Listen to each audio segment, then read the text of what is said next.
পবিত্র ভারতবর্ষের মাটিতে কত মুনি ঋষি সাধু সন্ন্যাসী ভক্তগণ এই ভারত মায়ের কোল আলো করে লীলা করে গেছেন, দেখিয়ে গেছেন মুক্তির পথ, দেখিয়ে গেছে মুক্তির উপায়। তাই আমাদের এই পৃথিবীতে যা কিছু আছে সবেরই ধ্বংস বা শেষ আছে, একমাত্র ধ্বংস আর শেষ নেই সাধনা। তাই সাধনা করলে ভক্তের মৃত্যু নেই।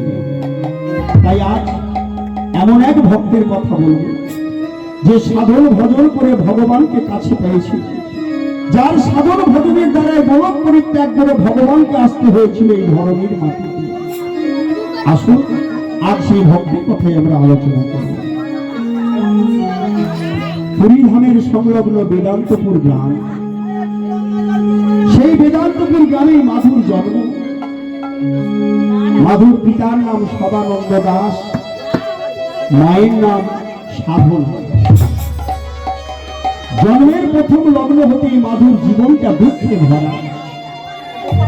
মাধুর যখন 7 মাস বয়স, মাধুর জননী মাধুকে কোলে করে নিয়ে আদর করছে। ছেলেটা ক্ষুধার জ্বালায় চিৎকার করে কাঁদছে।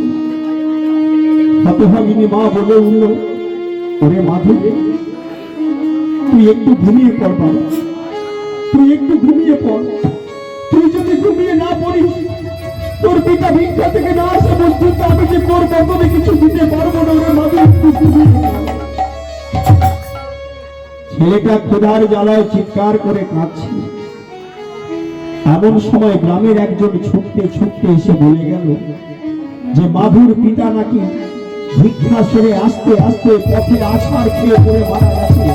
চিৎকার করে উঠল হতভাগিনী মা, না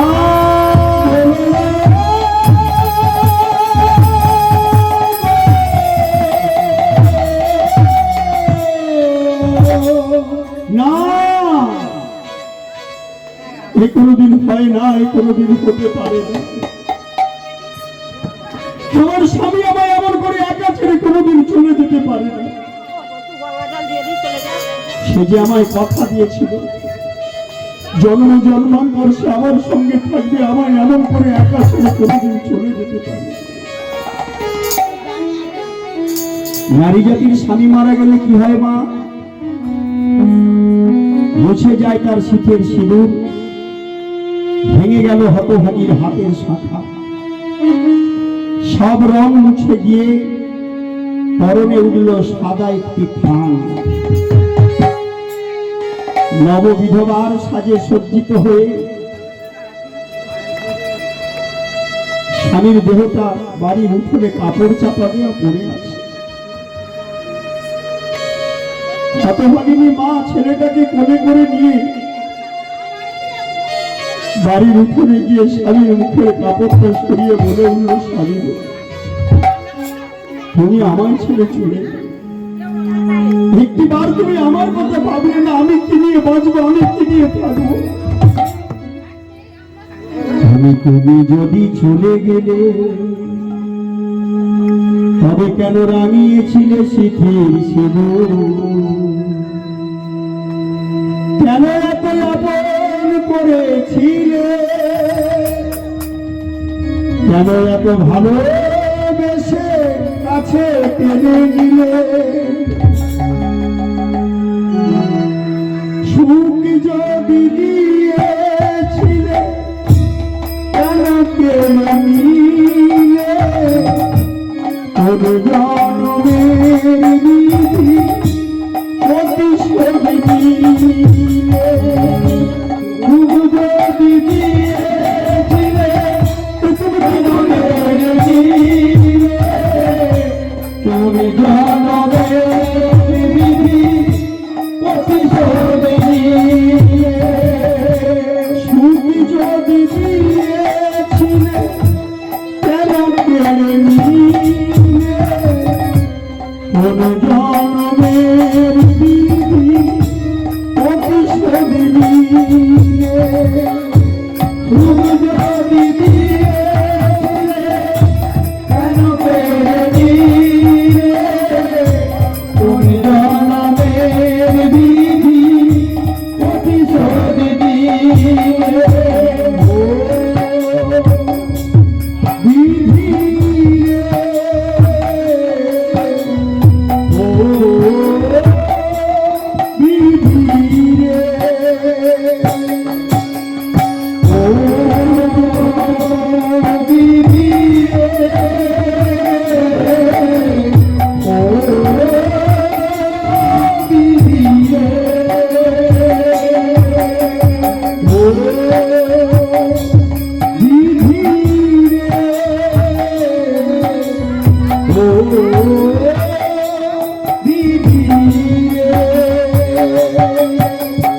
এ তুমি কি করলে দয়াময়?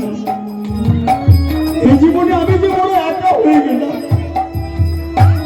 তুমি আমায় ছেড়ে চলে গেলে। মরা স্বামীর মুখে কাপড়টা চাপা দিয়ে ছোট্ট ছেলেটাকে কোলে করে নিয়ে হতভাগিনী মা আমার আর ঘর ছেড়ে পথে নেমেছে। ভেঙে দিলে ঘর, করলে যা যাব, ভেঙে দিলে ঘর, করলে যা যাব, আমার ভেঙে দিলে ঘর, করলে যা যাব, ভেঙে দিলে ঘর, করলে যা যাব, কোন জন্মের বিধি প্রতিশোধ নিলে, ও বিধি রে, ও বিধি রে, ও বিধি রে, ও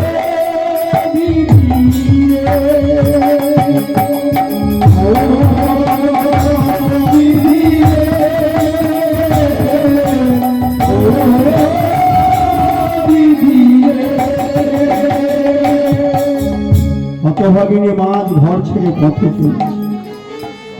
ছোট্ট ছেলেটাকে কোলে করে নিয়ে মনে মনে ভাবলো আত্মহত্যা করা ছাড়া আমার আর মুক্তির কোনো উপায় নেই।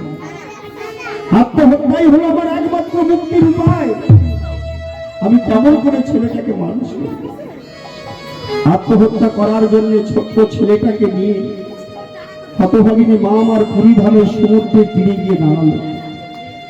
সমুদ্রের তীরে গিয়ে বালুকার মধ্যে শয়ন করিয়ে মাধুকে বলে উঠল, মাধুরে এবার তুই ঘুমিয়ে পড় বাবা, এবার তুই ঘুমিয়ে পড়। তুই যদি ঘুমিয়ে না পড়িস আমি তোকে ছেড়ে যাই কেমন? ছোট্ট ছেলেটার যখন ঘুম আসছে না, হতভাগিনী মা মাতৃস্তনটা মুখে দিতেই ছোট্ট মাধু তখন ঘুমিয়ে পড়েছে। শেষবারের মতো ছেলেটার মুখটা দেখে হতভাগিনী মা আমার আত্মহত্যা করার জন্য চলল সেই পুরীধামে সমুদ্রের তীরে। সমুদ্রের তীরে গিয়ে যখন দাঁড়িয়েছে, সমুদ্রের রাশি রাশি তরঙ্গ তীরে ঝাঁপিয়ে বলছে, মা তুমি ফিরে যাও, মা তুমি ফিরে যাও, মা তুমি ফিরে যাও। ফিরে যাবার তো আমার কোনো উপায় নেই।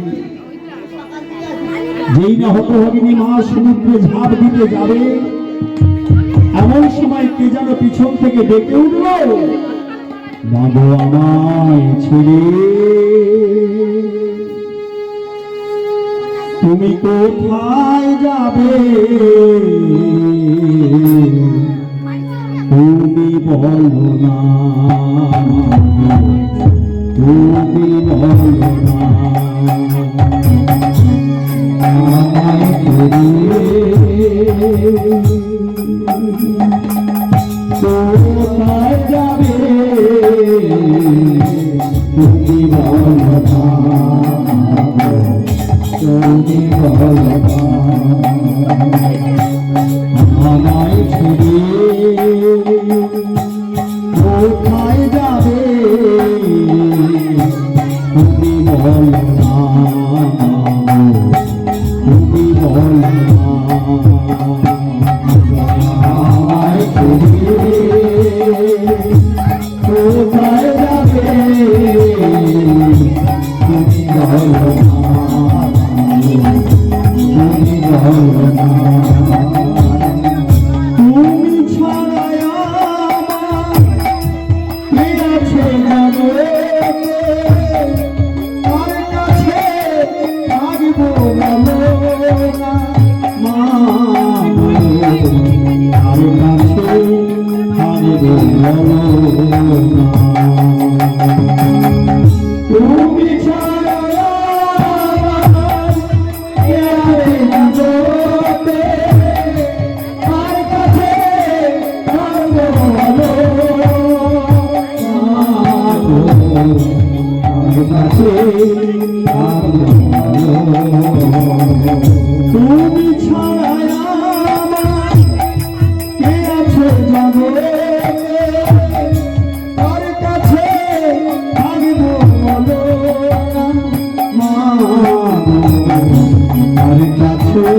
তুমি আমায়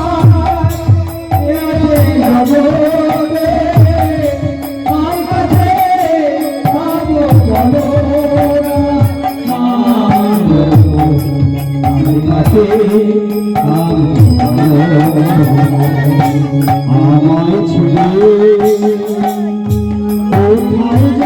তুমি বলো না, তুমি বলো না, আমায় ছেড়ে কোথায় যাবে তুমি বলো না,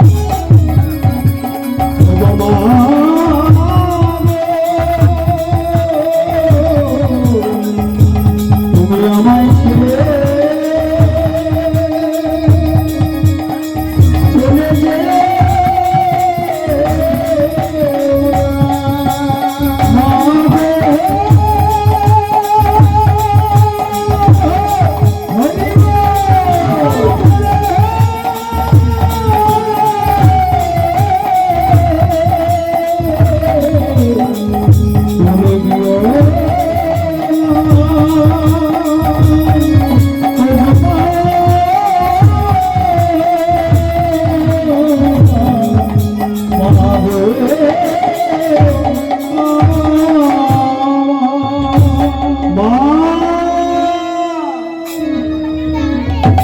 হতভাগিনী মা যেই সমুদ্রে ঝাঁপ দিতে যাবে এমন সময় পিছন থেকে কে যেন ডেকে উঠল মা বলে।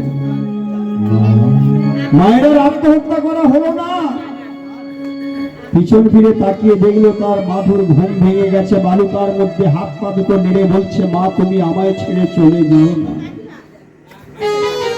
হতভাগিনী মা মনে মনে ভাবলে আত্মহত্যা করা মহাপাপ। ছুটে এসে মাধুর বুকে ঝাঁপিয়ে পড়লো, মাধু মাধু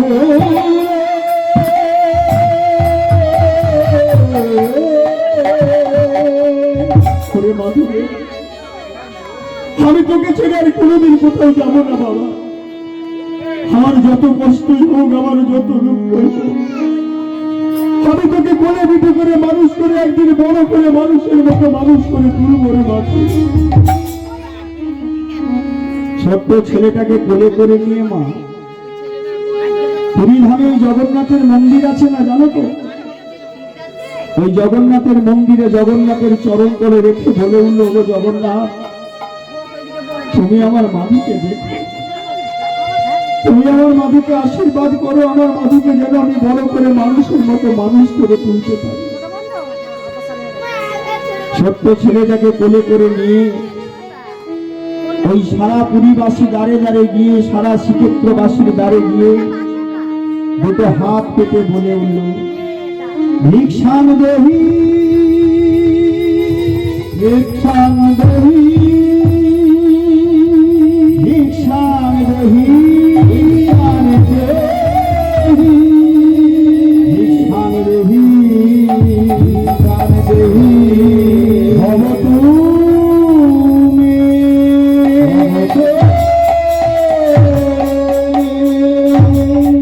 ওগো শ্রীক্ষেত্রবাসীর মানুষ, তোমরা আমায় এক মুষ্টি ভিক্ষা দাও। দিত মা, দিত। সবাই ভালোবেসে এক মুষ্টি করে ভিক্ষা দিতে লাগলো। সেই ভিক্ষা করে করে ছোট্ট ছেলেটাকে আজ 5 বছর বড় হয়ে গেছে। ছোট্ট মাধু আজ 5 বছর হয়ে গেছে। মাঝ বড় বৃদ্ধ হয়ে গেছে, চোখেও ভালো দেখতে পায় না। প্রত্যেক দিনের মতো আজও ভিক্ষায় চলেছে। মাধু দূরে দাঁড়িয়ে মনে মনে ভাবছে, না না না, আমি তো মায়ের এখন উপযুক্ত সন্তান হয়ে গেছি। মায়ের উপযুক্ত যদি কোনো সন্তান থাকে, কোনো বৃদ্ধ মা এমন করে পাড়ায় পাড়ায় ভিক্ষা করতে যেতে পারে। আজ থেকে মা নয়, আজ থেকে আমি যাব, আমি যাবো শিক্ষিতবাসীর দ্বারে গিয়ে দুটি হাত পেতে বলবো, তোমরাই আমায় ভিক্ষা দাও, তোমরাই আমায় ভিক্ষা দাও। যেই না ছোট্ট ছেলেটা গিয়ে দাঁড়িয়েছে, সারা শিক্ষিতবাসীর মানুষ সবাই তাকে ভালোবেসে এক মুঠো করে ভিক্ষা দিতে লাগলো। কেন? তারা সবাই জানে এ শুধু ওর মায়ের একার সন্তান নয়। একদিন ওর মা ছেলেটাকে কোলে করে নিয়ে আমাদেরই দাঁড়ে দাঁড়ে ভিক্ষা করে করে ছেলেটাকে মানুষ করে বড় করেছে। এ শুধু ওর মায়ের একার সন্তান নয়, এ আমাদের সারা শ্রীক্ষেত্রবাসী সকল মায়ের সন্তান। তাই সবাই ভালোবেসে এক মুঠো করে ভিক্ষা দিত।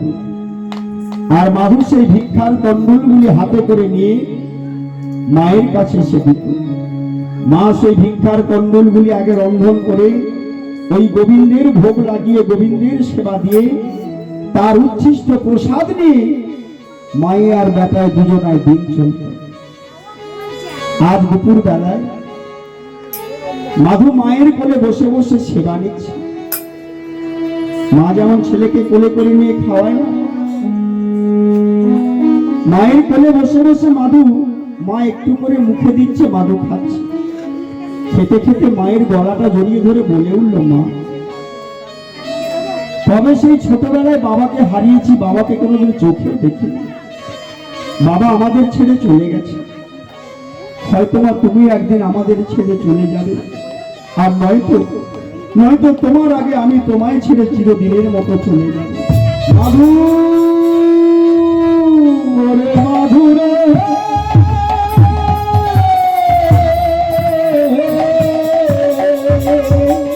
মাধু রে, আমার কথা বলিস না বাবা, আমার কথা শোনাও যে মহাপাপ। এই জগতে কোনো মাই যে চায় না মায়ের কোলে আগে সন্তান চলে যায়। না মাধু, না, তুই আমার কথা বলিস না। সত্য ছেলেটা মায়ের গলাটা জড়িয়ে ধরে বলে উঠল, মা, দুঃখ করো না মা, দুঃখ করো না। নিয়তি কার কপালে কি লিখেছে কথা কেউ জানে না মা। হয়তো তুমি আমার আগে, নয়তো আমি তোমার আগে তোমায় ছেড়ে চলে যাব। আচ্ছা মা, তুমি আমায় বলতে পারো, যেদিন তুমি আমায় ছেড়ে চলে যাবে সেদিন এই পৃথিবীতে চির আপন আমার কে, আমি কার কাছে থাকবো তুমি আমায় বলো। চমকে উঠলে হতভাগিনী মা, আমিও তো চিরদিন বেঁচে থাকবো না। এই মায়ার সংসার ছেড়ে আমিও তো একদিন চলে যাব। সেদিন আমার এই ছোট্ট ছেলেটাকে কার কাছে রেখে যাব, কে দেখবে আমার এই ছেলেটাকে? কিছুক্ষণ পরে চিন্তা করে হতভাগিনী মা বলে উঠল, ওরে মাধুরী, এই মায়ার সংসারে আমিও চিরদিন বেঁচে থাকবো না বাবা। তবে শোন, যেদিন আমি তোকে ছেড়ে চলে যাব সেদিন তোর চির আপন হবে ওই মন্দিরে যাবেন না, ওই মন্দিরে যাবে মা। হ্যাঁ মাধু, হ্যাঁ, যেদিন আমি চলে যাব সেদিন তোর ওই মন্দিরের চির আপন হবে মন্দিরের ভগবান জগন্নাথ।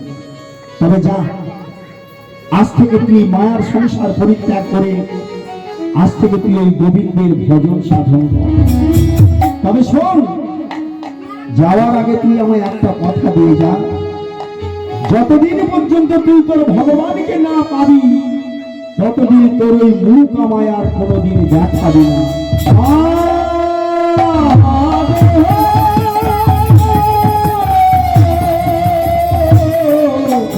আমার কথা বলো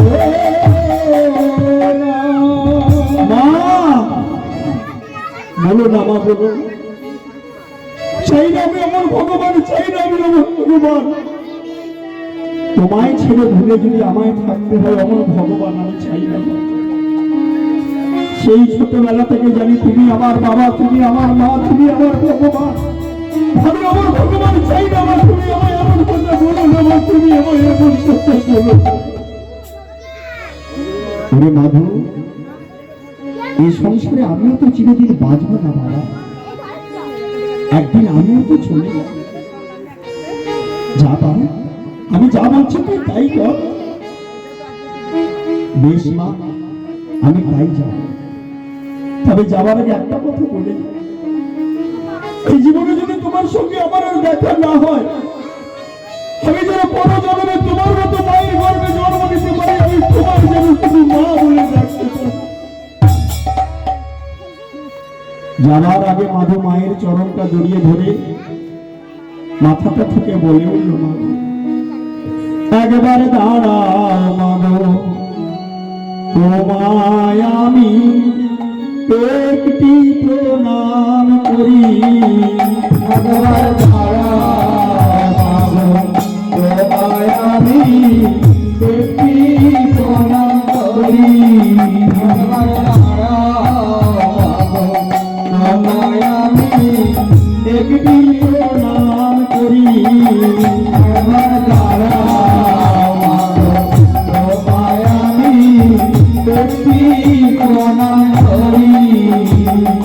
যদি গোবিন্দকে পাই মায়ামি, যদি গোবিন্দকে পাই মায়ামি, যদি গোবিন্দকে পাই মায়ামি, যদি গোবিন্দকে পাই মায়ামি, তবে আসবো ফিরে।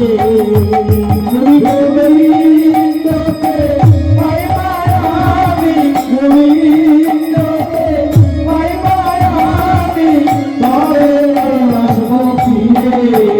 একবার দাঁড়াও মাগো, তোমায় আমি একটি প্রণাম করি। একবার দাঁড়াও মাগো, তোমায় আমি একটি প্রণাম করি। জননী জন্মভূমিশ্চ স্বর্গাদপি গরীয়সী, জননী জন্মভূমিশ্চ স্বর্গাদপি গরীয়সী, জননী জন্মভূমিশ্চ স্বর্গাদপি গরীয়সী।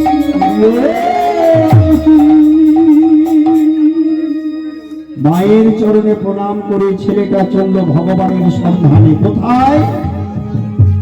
পুরীধামে জগন্নাথের মন্দিরের পাশে ছিল একটি পিপুলি বৃক্ষ, যার আর এক নাম হলো অশ্বত্থ গাছ। সেই অশ্বত্থ গাছের তলায় বসে আহার নিদ্রা পরিত্যাগ করে কেবল শুধু ভগবানকে ডাকতে লাগলো, ওগো দয়াময়, তুমি আমায় একবার দেখা দাও, তুমি আমায় একবার দেখা দাও দয়াময়। জীবনে প্রথম আমি চাইব তোমার কৃপা, কৃপা করে একবার দাও গো দেখা। জীবনে প্রথম আমি চাইব তোমার দেখা, কৃপা করে একবার দাও দেখা। জীবনে প্রথম আমি চাইব তোমার কৃপা, দয়া করে একবার দাও হে দেখা।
আহার নিদ্রা পরিত্যাগ করে ছোট্ট ছেলেটা নয়ন জলে বুক ভাসিয়ে কাঁদছে। ভক্তের ভগবান, ভক্তাদির ভগবান, ভক্ত বাঞ্ছা কল্প তরু তার নাম। ভগবান ভক্তের চোখের জল সইতে পারে না, তাই মাধুর কাতর কণ্ঠের ডাক ও বিফলে গেল না। মাধুর আর্তনাদ ভরা কণ্ঠস্বর গিয়ে পৌঁছলো সেই বৈকুণ্ঠ বিহারী নারায়ণের সিংহাসনে। লক্ষ্মী নারায়ণ পাশে বসে আছে। লক্ষ্মী বলে উঠলে, প্রভু এই জগতে কত মানুষ তোমায় ডাকে, তুমি তাদের মনোবাসনা পূর্ণ করো, কিন্তু ছোট্ট ছেলেটা 7 দিন হয়ে গেল না খেয়ে না দিয়ে শুধু তোমায় ডাকছে, তুমি একটিবার সারা পর্যন্ত দিবে কেন? দয়াময় এত অবিচার কেন? বলো তুমি কেন? নারায়ণ বলে উঠলে, লক্ষ্মী এই জগতে যত দায় কি শুধু আমার? আমি যদি জগৎ পিতা হই, তুমি হলে জগৎ জননী মা। আজ আমি নয়, আজ তুমি যাবে ভক্তের মনোবাসনা পূর্ণ করার জন্য। যাও লক্ষ্মী যাও, তুমি ছোট্ট ছেলেটা 7 দিন হয়ে গেল আহার নিদ্রা পরিত্যাগ করে গাছের তলায় বসে আমায় ডাকে। তুমি মা হয়ে ওর বাবার একটু প্রসাদ করে দিয়েছো, না হলে ছেলেটা মরে যাবে। নারায়ণের আদেশ হয়ে বৈকুণ্ঠে লক্ষ্মী এসে দাঁড়াল। কোথায়? পুরীধামে জগন্নাথের মন্দিরে। প্রত্যেক দিন জগন্নাথের মন্দিরে 12টি সোনার থালায় করে জগন্নাথের ভোগ দেওয়া হয়। আজ রাত্রি তখন 2য় প্রহর। বৈকুণ্ঠের মা লক্ষ্মী পুরীধামে জগন্নাথের মন্দিরে এসে মন্দিরের দরজাটা উদ্ঘাটন করে একটা সোনার প্রসাদের থালা নিয়ে ওই অশ্বত্থ গাছের তলায় গিয়ে দাঁড়ালো। ডাক দিল, মাধু মাধু। মাধু যেন শুনতে পেল তার মায়ের কণ্ঠস্বর। কে? মা, মা তুমি ফিরে যাও, মা তুমি ফিরে যাও, আমি এখনো আমার গোবিন্দকে পাইনি, মা তুমি ফিরে যাও। আমি যে তোমায় কথা দিয়েছি, যতদিন আমি গোবিন্দকে না পাই আমার এই পোড়া মুখ আমি তোমায় আর কোনোদিন দেখাবো। বৈকুণ্ঠের মা লক্ষ্মী বলে উঠল, মাধু চতুর্দিকে গাঢ় অন্ধকার বাবা, তুই একবার নয়ন মিলে তাকিয়ে দেখ, আমাকে তুই দেখতে পাবি না। আমি যে তোর জন্য একটু খাবার এনেছি, এমন করে আহার নিদ্রা পরিত্যাগ করে যদি দিবানিশি ভগবানকে ডাকিস, একদিন তো তুই অসুস্থ গাছের তলায় শেষ হয়ে যাবি। সেদিন গোবিন্দকে পেয়ে তোর কি হবে বল? কথাটা শুনে মাধু নয়ন মিলে তাকিয়ে দেখল, সত্যি চতুর্দিকে গাঢ় অন্ধকার, মায়ের মুখ আর দেখা যাচ্ছে। তাই বৈকুণ্ঠের মা লক্ষ্মী কি করেছে? আজ জগন্নাথের মহাপ্রসাদের সোনার থালাটা নিয়ে মাধুর পাশে বসে আরে নিজ হাতে লক্ষ্মী মাতা ভক্তের দিল সেবা। আমি নিজ হাতে লক্ষ্মী মাতা ভক্তের দিল সেবা। আরে নিজ হাতে লক্ষ্মী মাতা ভক্তের দিল সেবা। নিজ হাতে লক্ষ্মী মাতা ভক্তের দিল সেবা। এমন করুণাময়ী আর আছে কেবা, এমন করুণাময়ী আর আছে কেবা, এমন করুণাময়ী আর আছে কেবা, এমন করুণাময়ী আর আছে কেবা। তুলে দিল রে, তুলে দিল রে, তুলে দিল রে, তুলে দিল রে মহাপ্রসাদ, তুলে দিল রে মহাপ্রসাদ, তুলে দিল রে মমই মায়া, তুলে দিল রে মমই মায়া। জগন্নাথের মহাপ্রসাদ মমই মায়া, জগন্নাথের মহাপ্রসাদ মমই মায়া, তুলে দিল রে। একটু একটু করে জগন্নাথের মহাপ্রসাদ মাধুর বদনে তুলে দিল। মাধুর যখন সেবা হয়ে গেল, মাধু তখন ঘুমিয়ে পড়ল সেই অশ্বত্থ গাছের তলায়। মহাপ্রসাদ সেবা করে বৈকুণ্ঠের মা লক্ষ্মী প্রসাদের সোনার থালাটা মাথার কাছে উপুর করে রেখে ফিরে গেল বৈকুণ্ঠে। ভক্ত আমায় কতখানি ভালোবাসে এটুকু জানার জন্য ধরণীর পরে সন্ধ্যা নেমে এলো, রজনী পোহায় গেল, আস্তে আস্তে পূর্ব আকাশে উদিত হলো সেই দিনমণির আলো।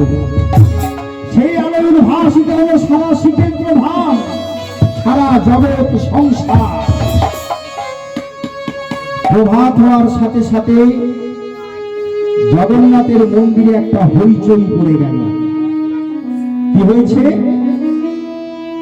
না, জগন্নাথের মন্দিরে 12টি সোনার থালার মধ্যে একটি সোনার প্রসাদী থালা চুরি হয়ে গেছে।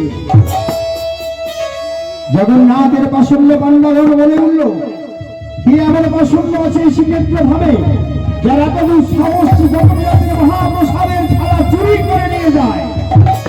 যাও চতুর্দিকে খোঁজ করো কোথায় আছে সেই সোনার থালা। দলে দলে পাণ্ডাগণ চলল সেই প্রসাদের থালা খোঁজ করার জন্য। এদিকে একদল পাণ্ডা চলেছে সেই অশ্বত্থ গাছের দিকে। যেতে যেতে হঠাৎ একজন দেখতে পেল গাছের তলায় কি যেন একটা চকচক করছে। এই দেখ দেখ, মনে হচ্ছে কি যেন একটা চকচক করছে। একজন আরেকজনকে বলছে, এই দেখ দেখ, মনে হচ্ছে কি একটা পড়ে আছে। একজন একটু এগিয়ে গিয়ে বলে উঠলো, ওই দেখ দেখ, বলে ওই করে চোর বসে আছে, ওই করে চোর বসে আছে, ওই করে চোর বসে আছে, ওই করে চোর বসে আছে, থালা পড়ে আছে, ওই করে চোর বসে আছে, থালা পড়ে আছে, ওই করে চোর বসে আছে, থালা পড়ে আছে, ওই করে চোর বসে আছে।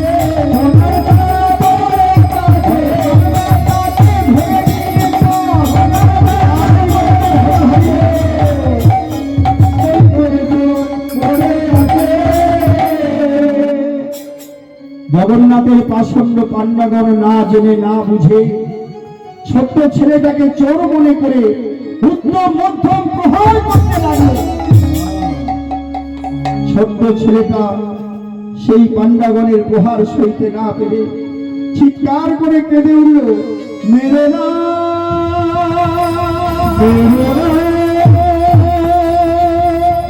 মেরে না, অমর করে আর মেরে না, অমর করে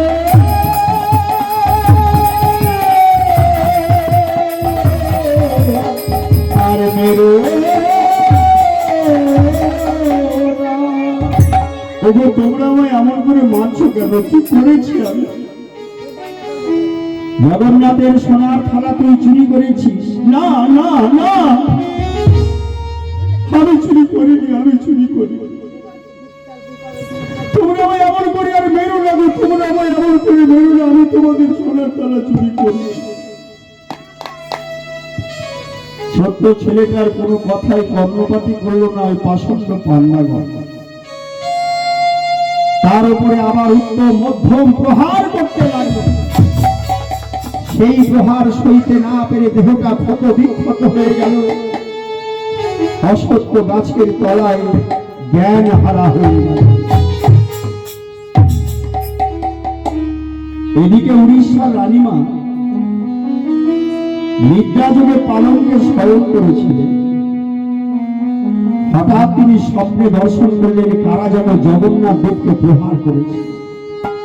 জগন্নাথের সারা অঙ্গ ক্ষত বিক্ষত হয়ে সারা মন্দিরটা রুধিরে ভরে গেছে, রক্তে ভেসে যাচ্ছে। নিদ্রা ভঙ্গ হওয়া মাত্র চমকে উঠল, এই আমি কি দেখলাম? জগন্নাথের সারা অঙ্গ ক্ষত বিক্ষত হয়ে গেছে। শয্যা পরিত্যাগ করে উড়িষ্যার রানীমা ছুটতে ছুটতে ছুটতে ছুটতে এলো সেই জগন্নাথের মন্দিরে। জগন্নাথের দরজাটি উদ্ঘাটন করে চিৎকার করে বলে উঠল, দেখি দেখি দেখি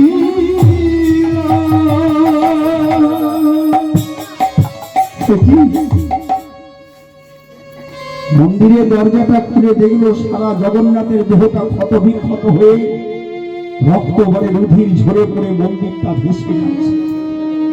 আছাড় খেয়ে পড়লো জগন্নাথের চরণে। বলে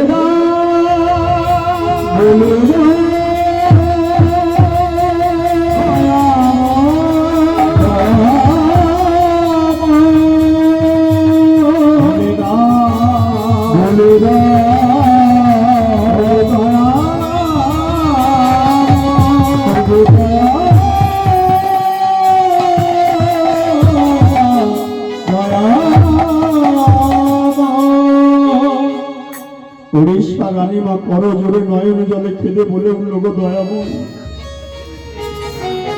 কি তোমার এমন অবস্থা করেছে তুমি আমায় একটিবার বলো। যে চরণে দেহে তুলসী চন্দন দিতে আমার পর কেটে যায়, এই শিখের প্রভাবে কি এমন পাষণ্ড আছে, কি এমন মা আছে এমন সন্তানকে গর্ভে জন্ম দিয়েছে যারা তোমার উপর এমন করে অত্যাচার করে দেহটাকে ক্ষত করেছে। তুমি একটিবার আমায় বলো, তার মনে কি একটু দয়া মায়া হলো না এমন করে তোমাকে রক্তাক্ত করে গেছে, বলো না। কিছুক্ষণ পরে মন্দিরে দৈববাণী হলো, শোনো রানী, আমায় কেউ প্রহার করেনি। আমার একজন ভক্ত অশ্বত্থ গাছের তলায় বসে আমার ভজন সাধন করে।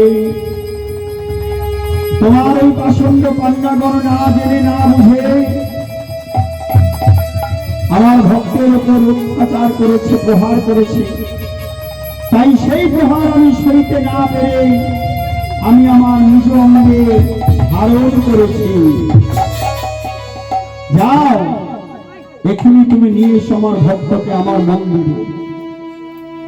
দৈববাণী শেষ হওয়া মাত্রই উড়িষ্যা রানীমা পান্ডাগণকে ডেকে আদেশ দিল, যাও, অশ্বত্থ গাছের তলায় একজন ভক্ত শয়ন করে আছে, তাকে নিয়ে এসো এই মন্দিরে। একদল পান্ডা ছুটে চলল অশ্বত্থ গাছের দিকে। এদিকে মাধুর আস্তে আস্তে জ্ঞান ফিরে আসছে। মাধুর যখন আস্তে আস্তে জ্ঞান ফিরে আসছে, সারা দেহটাই কঠিন যন্ত্রণা, সারা দেহটা ক্ষত বিক্ষত হয়ে রক্তাক্ত হয়ে গেছে, কঠিন যন্ত্রণা। নয়ন মিলে তাকিয়ে উঠে বসে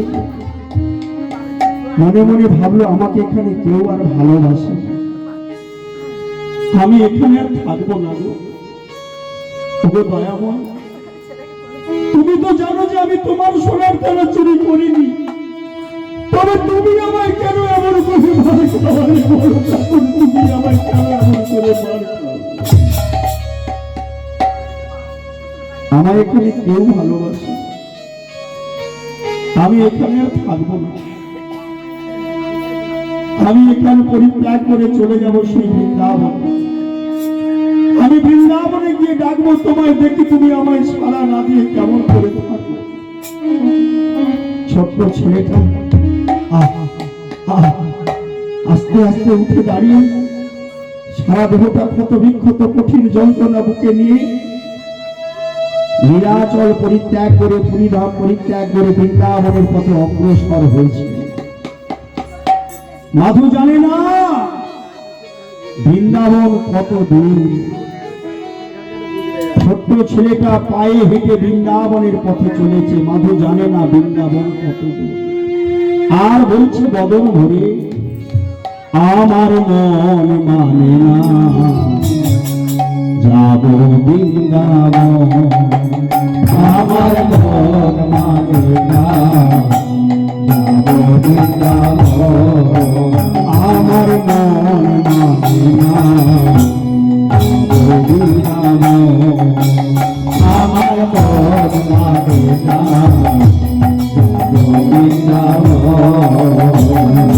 আমি নয়ন ধরে ধরে সদা, নয়ন ধরে সদা, নয়ন ধরে ধরে সদা, নয়ন ধরে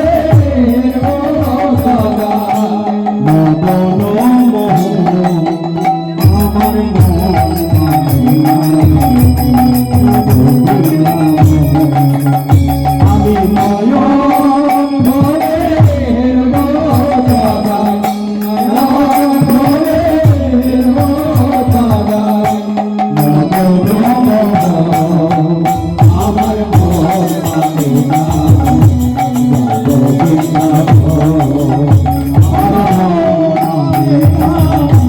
যাব বৃন্দাবন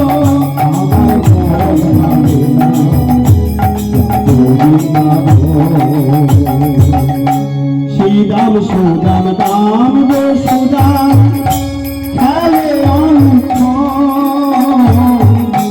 রাখার রাজা গোপাল পরে বেচার দাম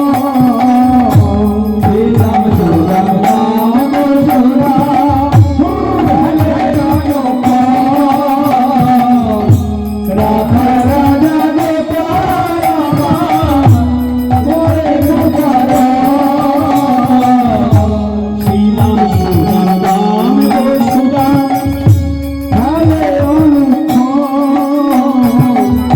রাখার রাজা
মাধু জানে না বৃন্দাবন কত দূর, পায়ে হেঁটে বৃন্দাবন চলেছে।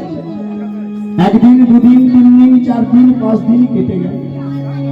আহার নিদ্রা পরিত্যাগ করা দেহটা ক্লান্ত হয়ে আসছে, আর পাগুলো চলছে না, পথ চলতে পারছে না। প্রকাণ্ড মাঠের মাঝখানে একটা গাছের তলায় বসে নয়ন জলে বুক ভাসিয়ে ছোট্ট ছেলেটা কাঁদছে। কৃষ্ণ রে, আমার বুঝি আর তোর সঙ্গে দেখা হলো না, কেমন করে হবে বল? সারা দেহটায় কঠিন যন্ত্রণা, আমি আর পথ চলতে পারছি না। পিপাসে কণ্ঠটা আমার শুকিয়ে আসছে, আমার বোধহয় তোর সঙ্গে আর দেখা হলো না। কিছুক্ষণ পরে হয়তো দেহ থেকে প্রাণটা চলে যাবে, আমি হয়তো আর বাঁচব না। কৃষ্ণ, আমি হয়তো আর বাঁচব না। আমি যদি মরে যাই তাতে আমার কোনো দুঃখ নাই। মরার আগে যদি তোকে একটিবার দেখে যেতে পারতাম, তাহলে যে আমার মরেও শান্তি হতো। হে কৃষ্ণ, আমি যদি মরে যাই, এই জগতে আর তোকে এমন করে কেউ নয়ন জলে বুক ভাসিয়ে কৃষ্ণ বলে ডাকবে না রে। কৃষ্ণ বলে কেউ তোকে ডাকবে না। ছোট্ট ছেলেটা বসে বসে কাঁদছে আর বলছে, ওরে কৃষ্ণ রে,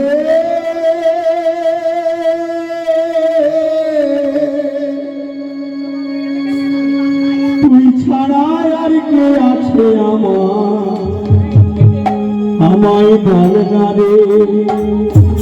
কৃষ্ণ রে,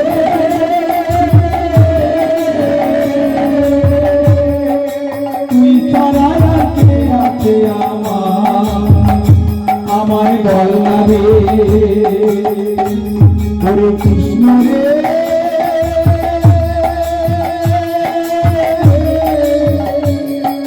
তুই ছাড়া আর কে আছে আমার, আমায় বল না রে।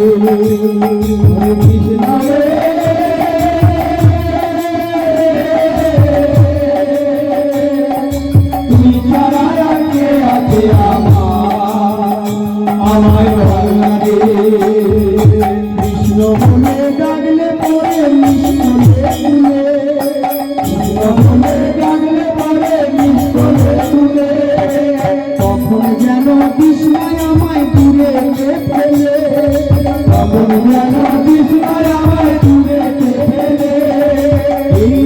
আশাতেই বেঁচে আছি এই তো কথা এই আশাতে বেঁচে আছি এই তো কথা আমি এই আশাতেই বেঁচে আছি এই তো কথা এই আশাতে বেঁচে আছি এই তো কথা কৃষ্ণ রে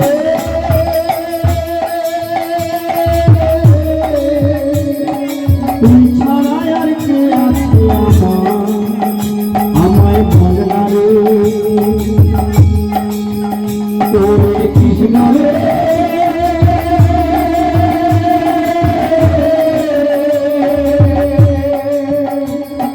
তুই ছাড়া আর কে আছে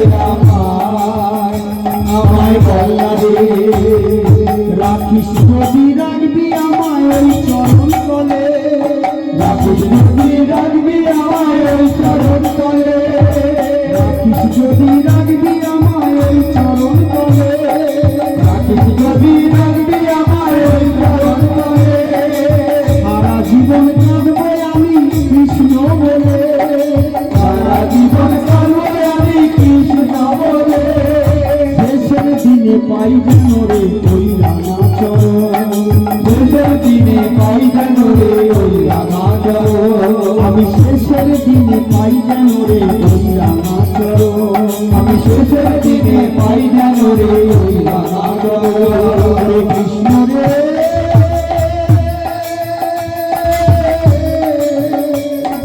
তুই ছাড়া আর কে আছে আমায় বল না রে হরে কৃষ্ণ রে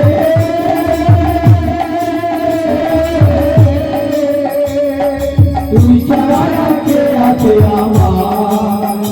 আমায় বল না রে আমায় বল না রে আমায় বল না রে